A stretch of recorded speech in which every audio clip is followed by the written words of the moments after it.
The ViziApps photo-taking action is simple yet powerful.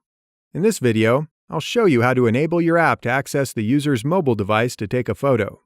After the photo's been captured, you can allow the user to view it, or you can send it to a back-end data source, or you can send it through email or text message. First, you'll want to insert a field in which the photo will be stored once it's captured. Then insert a button or image button and give it the action Take a Photo. Here, insert the name of the hidden field that will act as a container for this photo. Then set the compression ratio. A ratio of 1.0 means uncompressed. Smaller ratios will generate images with less memory size, but the quality also begins to decrease.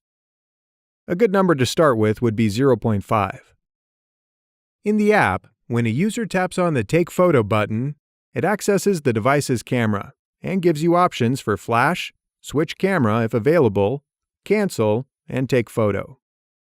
Once the user takes a photo, they can choose to retake it based on the preview or choose Use Photo. After tapping Use Photo, the image will be transferred to the field you specified earlier. In this example, we used an image field so the user can see the photo.